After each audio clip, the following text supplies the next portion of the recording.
¿Están viendo? Sí, sí Hola. se ve, doctora. Perfecto.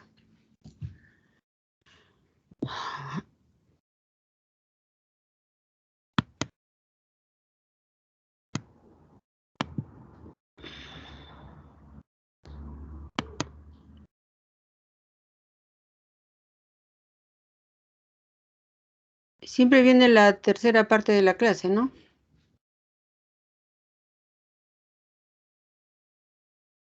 ¿Aló?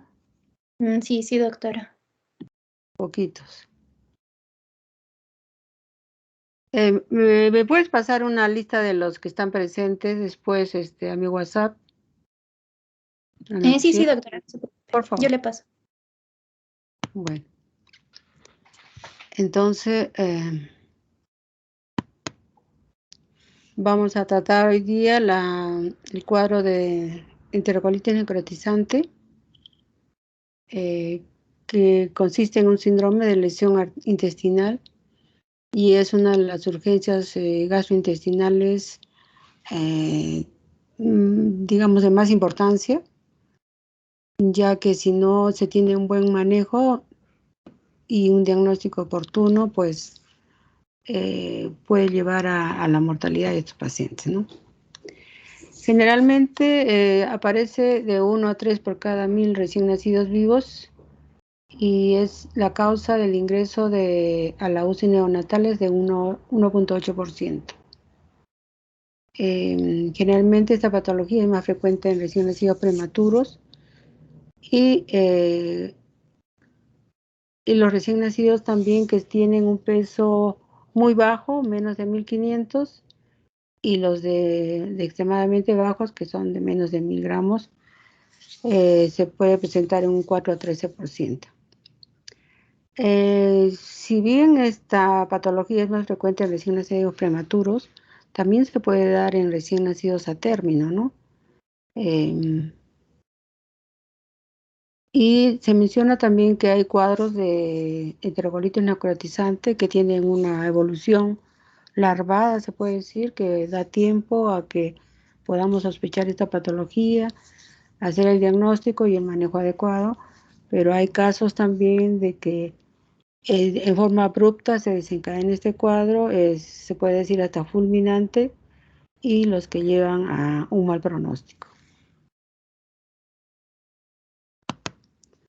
Dentro de los factores de riesgo ya se ha mencionado que es la prematuridad, especialmente en menor de, digamos, menos de 1500 y menos de 1000 gramos, ¿no? También en los niños que han recibido alguna fórmula, se produce una alteración de la microbiota y una colonización bacteriana intestinal diferente, ¿no? Hasta cierto punto agresiva. Puede haber antecedentes de los niños que hayan desarrollado este cuadro, de repente que ha habido una alteración antes del nacimiento del bienestar fetal, que puede haberse manifestado con alteraciones del monitoreo cardíaco fetal o líquido meconial o cuadros de hipoxia al nacer, ¿no? Como ya les dije, también a la alimentación con fórmula, las alteraciones hemodinámicas que se puedan presentar en el caso de, por ejemplo, de un cuadro séptico que condicione hipoxia o, como se dice, una alteración del flujo intestinal también, ¿no?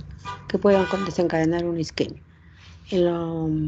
La hipotermia también puede condicionar esto.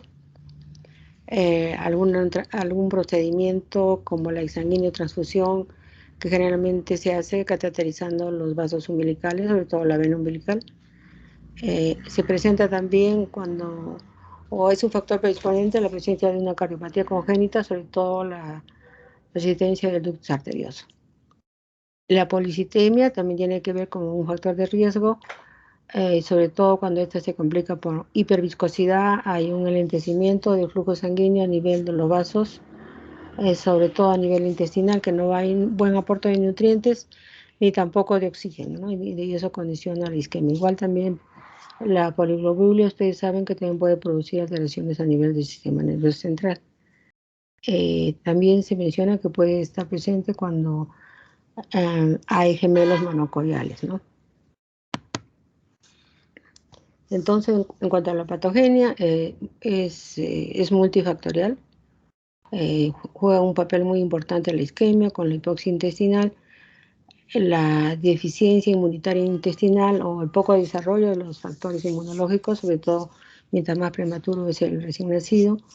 Hay la colonización bacteriana y la alimentación integral.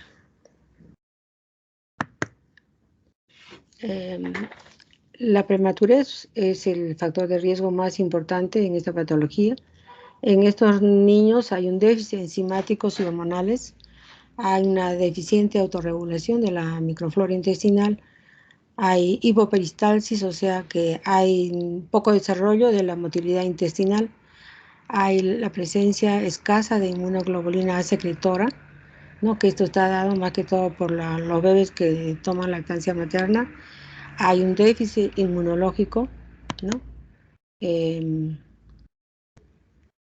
Hay la alimentación integral ideal es la alimentación con leche materna, ¿no? Y se ha visto que esto disminuye la incidencia de estos cuadros de enterocolitis necrotizante. ¿Cuál es la ventaja de un bebé alimentado con leche materna? Que va a estimular la motilidad intestinal, ¿no? Cuando se inicia la alimentación trófica o la alimentación enteral mínima en estos recién nacidos, ¿no? Que se da por sonda orogástrica a goteo continuo. También va a favorecer la maduración del intestino y va a proveer, ¿no? La leche materna va a proveer componentes inmunoprotectores, como por ejemplo las bifidobacterias, o sea, una flora intestinal normal.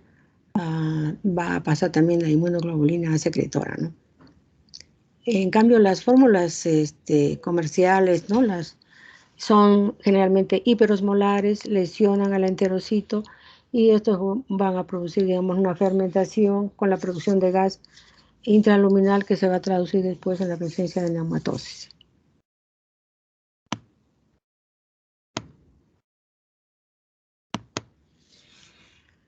Ahora, cuando hay una alteración de la distribución del volumen sanguíneo cardíaco sobre el territorio esplácnico, hay es un factor, digamos, importante en el desarrollo de la necrosis y perforación de los recién nacidos, ¿no? Sobre todo si ha habido un antecedente, por ser de que un niño ha nacido deprimido, ha nacido con Augard bajo, de 1, de 3, y que puede estar catalogado como una asfixia. Puede hacer, y ustedes saben que cuando el niño está con sufrimiento fetal, hay una redistribución de flujo sanguíneo a expensas del esplácnico, ¿no? O sea, de todo lo que es el aparato gastrointestinal, para redistribución de este flujo a los órganos nobles, que son el cerebro, el corazón o los riñones, ¿no? También cuando hay una alteración de este flujo sanguíneo, en el caso de policitemia, por el enlentecimiento, ¿no? De este flujo sanguíneo, la asfixia que ya les he dicho, cuando se hace una exsanguinotransfusión o el niño sea portador de una cardiopatía, también va a haber un componente hipóxico en los niños que tienen retardo de crecimiento intrauterino y el antecedente de la madre que sea cocainómana. Entonces, cuando hay una hipoxia intestinal va a haber una producción y liberación, ¿no? De estos factores proinflamatorios y esto va a condicionar después una cadena que va a producir muerte celular o apoptosis. La colonización bacteriana, bueno, se considera que es un proceso fisiológico necesario para la maduración y motilidad intestinal, ¿no? Los niños que son alimentados con leche materna tienen la flora habitual del recién nacido, que son las bifidobacterias, que va a disminuir la colonización de clostridios y bacteroides, ¿no? La flora normal también va a estimular la producción local de inmunoglobulina A, que pide la translocación bacteriana, ¿no? O sea, va a impedir que haya una alteración de las bacterias, ¿no? Que que digamos que no son agresivas. Entonces, cuando hay una colonización intestinal por bacterias, esto va a ser un requisito para que desencadene un proceso inflamatorio y necrosis intestinal. Entonces, en conclusión, la lactancia materna impide que haya una traslocación de la ¿cómo se llama? De la flora intestinal normal, ¿no?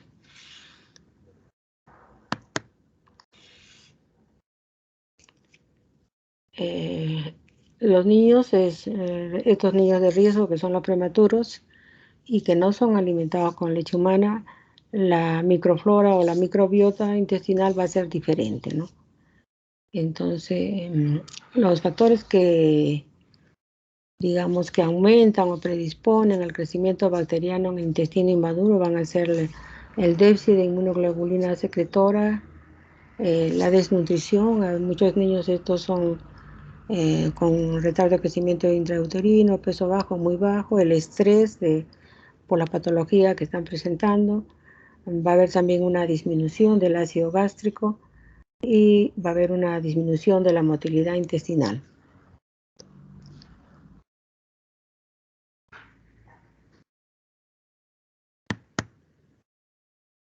Entonces, como ya les mencionó, en cuanto al cuadro clínico, hay unos cuadros que son larvados, que son la mayoría, o sea, de inicio insidioso, y hay otros cuadros que se desarrollan bruscamente, abruptamente, y se los considera a veces fulminantes.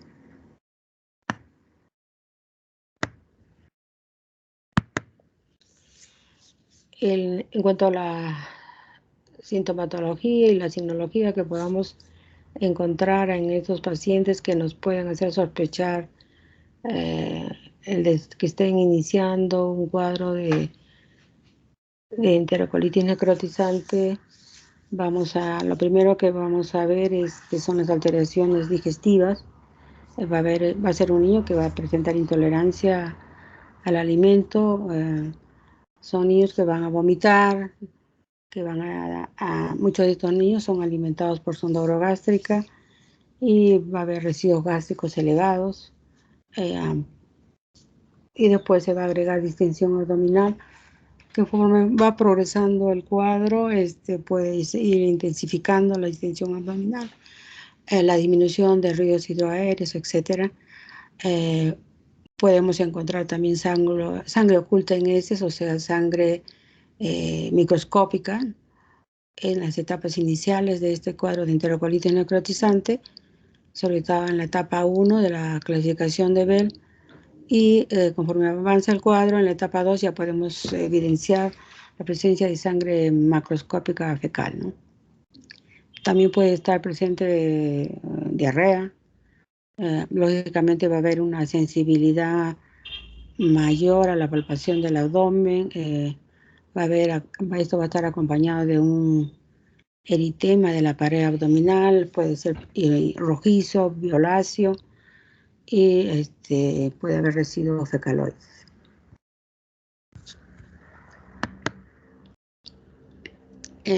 Otros signos, conforme ya se va comprometiendo el estado general del recién nacido, va a haber letargo, o sea, hipoactividad, va a haber inestabilidad térmica, generalmente pueden hacer hipotermia, va a haber alteración del patrón respiratorio con dificultad respiratoria o la presencia de apneas, va a haber bradicardia, ¿no?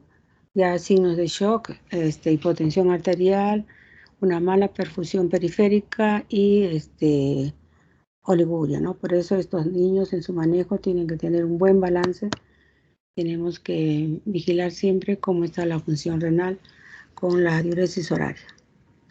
En cuanto a los análisis, la analítica que nos va a ayudar digamos, a sospechar más que todo este cuadro, porque al inicio es muy similar la sintomatología, los resultados de laboratorio a un cuadro de sepsis, ¿no?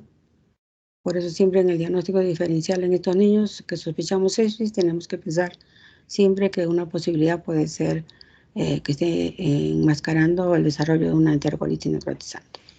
Entonces, igual que la sepsis, puede haber una leucopenia con una neutropenia con menor de 1500 neutrófilos, ¿no?, por milímetro cúbico, y esto va a condicionar mayor riesgo de mortalidad. También va a haber trombocitopenia, menos de 100.000 plaquetas por milímetro cúbico. Va a haber acidosis metabólica. Hay una, digamos, se desregula el metabolismo de la glucosa. Puede haber hiperglucemia o hipoglucemia, un desequilibrio hidroelectrolítico, una proteína C reactiva aumentada. En la que nos ayuda también ya, digamos, a tipificar o confirmar el diagnóstico es el estudio de imágenes como la radiografía simple de abdomen, que se debe tomar en la posición de cúbito dorsal y lateral o tangencial, que llaman, ¿no? Los signos radiológicos característicos que ya hacen el diagnóstico, ¿no?, de neumatosis va a ser la presencia de neumatosis intestinal, que no es otra cosa que la presencia de aire intramural en la submucosa intestinal, ¿no? Ya que en las etapas iniciales de sospecha de desarrollo de enterocolitis necrotizantes, los hallazgos encontrados en estudios radiográficos van a ser muy similares a lo que se observa en un hilio séptico, ¿no? Va a haber, inicialmente puede haber solamente dilatación de asas intestinales, un poquito de edema de pared y niveles hidroaéreos, pero conforme ya avanza el cuadro de enterocolitis necrotizante en la etapa 2 de la clasificación de Bell, ya vamos a encontrar neumatosis intestinal, que esto nos va a ayudar ya a confirmar este cuadro. Va a haber también gas en el sistema portal, ¿no?, intrahepático. Incluso en las zonas de necrosis intestinal, que generalmente están localizadas a nivel de ilion terminal y colon. En yeyuno es poco frecuente, pero se puede dar también, pero más es en ilion y en colon. Si se perforan, pues va a dar neumoperitoneo, ¿no? Va a haber disminución del gas intestinal. También puede haber presencia de ascitis, que eso lo vamos a confirmar cuando tomemos una radiografía. Entonces acá vemos todas las asas intestinales dilatadas, ¿no? Incluso todo el marco colónico también dilatado. Acá se ve la presencia de niveles hidroaéreos, un discreto engrosamiento de la pared intestinal, pero todavía no veo acá imágenes de neumatosis.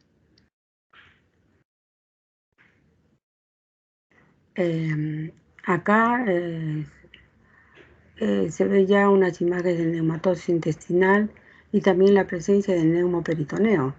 El neumoperitoneo es este aire libre que está suprahepático, que es conocido como el signo de Jover, y también unas imágenes así radiolúcidas en la pared intestinal, que no es otra cosa la neumatosis intestinal, ¿no?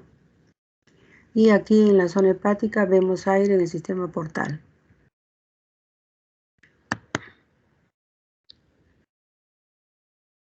Entonces se confirma el diagnóstico con los signos clínicos y también sobre todo las imágenes radiográficas, ¿no?, con la presencia de neumatosis o el aire periportal o la de peritoneo, ¿no?, que ya es el grado 3. Todo esto nos sirve para evaluar la gravedad y la evolución de la enfermedad. La clasificación de Bell, la clasificación de Bell modificada, tiene una etapa 1A, 1B, 2A, 2B, 3A, 3B, ¿no? En la etapa 1A, en conclusión, es que es la sospecha. La sospecha por la sintomatología clínica, las características al examen, lo que podamos encontrar, la distensión abdominal, y de repente la radiografía, como les digo, que es muy similar a un cuadro inicial, a un cuadro de hilio séptico. En la etapa 2A, 2B ya puede haber la presencia de neumatosis intestinal, ¿no? El estado general del paciente también se va comprometiendo un poquito más. Aquí ya puede haber la imagen de neumatosis, como le digo, y también ya hay alteraciones del estado general, de plaquetopenia, ¿no? Todas esas cosas.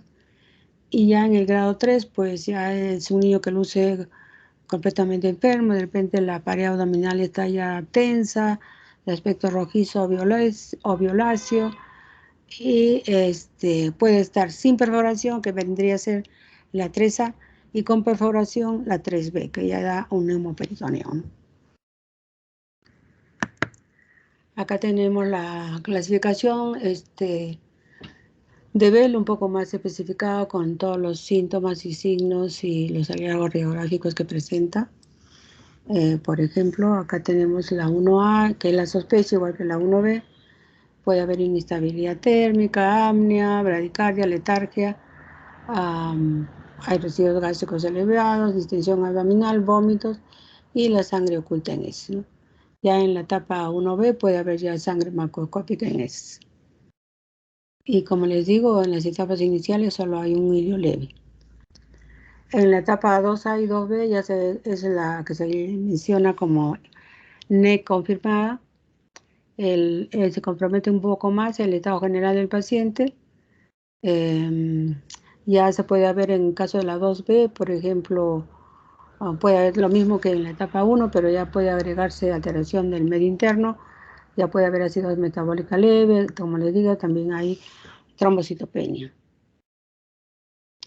Conforme se va extendiendo más la cavidad abdominal, pues también va disminuyendo la presencia de ruidos hidroaéreos y va a llegar a un momento a que ya no se escuchan los ruidos hidroaéreos, va a haber un silencio abdominal y puede ser dolorosa la palpación. Cuando ya se produce, digamos, a veces una necrosis intestinal con perforación, a veces se forma también con una especie de plastrón, ¿no? Así como el plastrón apendicular, tratando de bloquear, los intestinos se pegan a la parte que se ha perforado. En el caso 3A, ya el paciente en su estado general está más comprometido, ¿no? Puede haber bradicardia, apnea grave, acidosis mixta, puede haber signos ya de coagulación intravascular diseminada y neutropenia. Acá puede haber ya signos de peritonitis, pero todavía no se ha perforado, ¿no?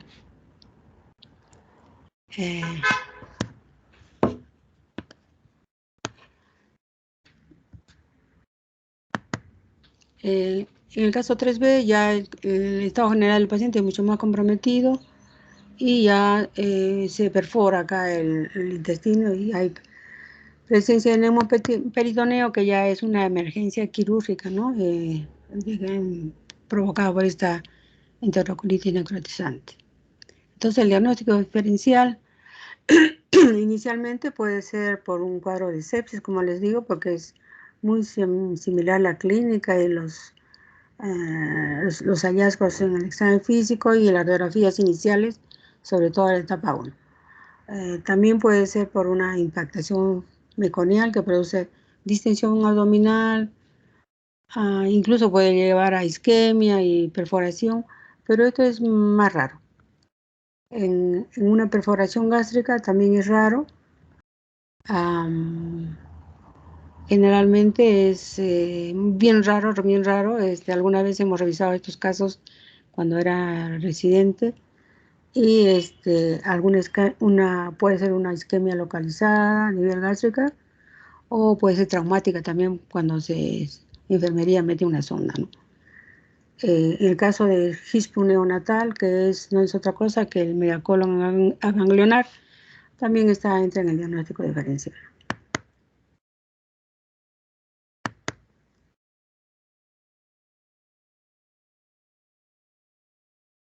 Entonces, dentro de la prevención, lo más importante es iniciar la alimentación enteral con leche materna. Esta es lo más importante. Y si a veces este niño tiene factores de riesgo, pues también hay que hacer el diagnóstico oportunamente ante la sospecha, por ejemplo, de una sepsis, ¿no? Se mencionan algunas veces que si se le coloca corticoides prenatales a la madre, puede reducir la frecuencia y la severidad del NEC. Esto está más relacionado con que al colocar, como ustedes ya saben, corticoides a la madre, lo que vamos a lograr es la maduración pulmonar, ¿no? Ayudar a la maduración pulmonar y en consecuencia va a disminuir el riesgo de que desarrolle un cuadro aparatoso de dificultad respiratoria, de hipoxia, que es un factor importante de la hipoxia, la isquemia, que puede coadyuvar, ¿no?, al desarrollo de esta patología. En ese sentido. Entonces el tratamiento, lo más importante cuando se sospecha de este cuadro de enterocolitis necrotizante es dejar al recién nacido en NPO, o sea, en reposo gástrico, con una suspensión completa de la alimentación enteral. Hay que descomprimir la cavidad gástrica con una sonda orogástrica drenaje. Debe haber un buen manejo hidroelectrolítico, ¿no? Este niño lo ideal lo recomiendan ante un cuadro de sospecha. Bueno, puede ir con la reposición de líquidos y electrolitos, pero si ya se confirma, lo que se recomienda es la nutrición parenteral total por lo menos 7 días. Y lógicamente, una vez que se ha tomado todos los análisis, hemocultivos, debemos iniciar la terapia antibiótica, inicialmente empírica, con ampigenta o amica, y si no evoluciona bien o de acuerdo al resultado que pueda salir el hemocultivo, se puede cambiar, ¿no? Entonces, como les digo, ante la sospecha hay que suspender la alimentación enteral definitivamente, colocar la sonda orogástrica, la radiografía de simple y la alimentación parenteral, ¿no? Y bueno, la interconsulta cirugía, esto se hace cuando ya hay imágenes de neumatosis, que hay imagen de aire en el sistema porta, y ante el riesgo de que se pueda perforar, bueno, una evaluación por cirugía pediátrica no queda nada mal. Ante la confirmación de este cuadro, pues, como les digo, hay que persistir con el reposo gástrico y con la sonda orogástrica para drenaje. Se tienen que hacer todos los cultivos, tanto de sangre, orina, líquido cefalorraquídeo. Como les digo, inicialmente, pues, usar la dupla de oro que se dice, que es la micilina con un aminoglucósido, y hay algunos sugieren que se debe apoyar con la administración de metronidazol, sobre todo para cubrir la posibilidad de infecciones por anaerobios. Igualmente pedir hemograma, PCR, gas en sangre, electrolitos, ver cómo está la función renal, control de signos vitales, evaluar cómo está la perfusión periférica, ¿no? Y sobre todo la diuresis horaria. Hay que mantener una buena hidratación y la nutrición parenteral, ¿no?, total. En los recién nacidos ya con cuadros graves, de repente es necesario expandir el volumen intravascular con bolos de cloruro de sodio para mantener de repente una normotensión. Si hay alteraciones ya hemodinámicas, de repente tenemos que echar mano a los inotrópicos o las drogas vasoactivas, ¿no? Y en algunos casos, cuando hay una falla renal, de repente también tenemos que hacer una diálisis. Hay que corregir la acidosis metabólica. Como les digo, hay que hacer un control, sobre todo radiográfico, cada 6 horas para saber en qué momento este niño puede pasar de un grado 2 a un grado 3 ya perforado, ¿no? Y estar siempre atento a la posibilidad de cirugía. Los criterios para la intervención quirúrgica son cuando hay una fuerte sospecha de que puede haber perforación intestinal o esta se confirma, debe ser el niño intervenido. y sobre todo si se observa neumoperitoneo, ¿no? O en el caso también que el cuadro clínico, el niño se va deteriorando cada vez más rápido, entonces eso también puede ser que nos indique que se puede hacer, entre comillas, una laparotomía exploratoria, ¿no? Y cuando al comienzo y la progresión rápida en nematosos, masas abdominales y obstrucción intestinal, en el caso de sobre todo en una enterocolitis de tipo fulminante. Lo que pueden ser causas de mal pronóstico pues son las sepsis, donde hay una translocación bacteriana, hay una inmadurez de la barrera inmunológica intestinal o hay una perforación intestinal, ¿no? Puede haber también un síndrome compartimental abdominal con difusión cardíaca, pulmonar y renal. A causa de la presión abdominal muy elevada, en este caso es una urgencia quirúrgica y hay que hacer una descompresión abdominal. Las complicaciones son sobre todo una vez que se ha hecho la intervención quirúrgica en estos pacientes, es la estenosis, ¿no? La estenosis depende de la intensidad, de la amplitud de las zonas necróticas que ha tenido a nivel intestinal, es la resección que se va a hacer, ¿no? Muchas veces estos niños quedan con el síndrome de intestino corto, donde ha habido resecciones amplias, ¿no? Que puede haber sido en un tiempo o en varios tiempos, o sea que haya necesitado otra reintervención quirúrgica, ¿no? Por mala evolución del paciente. Y lo que va a llevar en consecuencia a una mala absorción de líquidos y nutrientes entéricos. Y a la larga, pues va a niños desnutridos. También una complicación es la colestasis, que puede estar asociada con cirrosis e insuficiencia hepática, debido a que estos niños, una vez que han sido intervenidos, van a estar con una nutrición parenteral prolongada mínimo de 10 días, ¿no?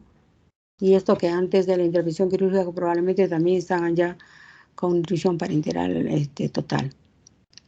Eso va a dar como consecuencia un retraso del neurodesarrollo por la hospitalización también prolongada, ¿no? Bueno, esta es la bibliografía. Y esto es todo lo que les podía decir acerca de enterocolitis necrotizante. ¿Alguna pregunta?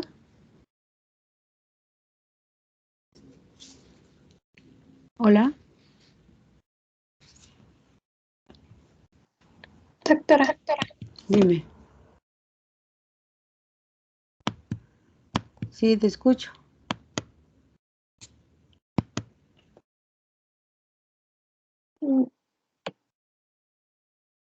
Hola. Creo que no hay preguntas, doctora. Bueno, entonces para la próxima clase, que es creo el día lunes, vamos a tocar el tema de TORCH. Sí, doctora, el día lunes. Perfecto. Entonces nos estamos viendo y escuchando el día lunes. No, disculpe, el día martes, doctora, el día 19. Bueno, el día martes. No es el día del Señor de los Milagros, es al día siguiente. Listo. Eso es todo. Gracias, hasta luego. Muchas gracias, doctora. Doctora, gracias.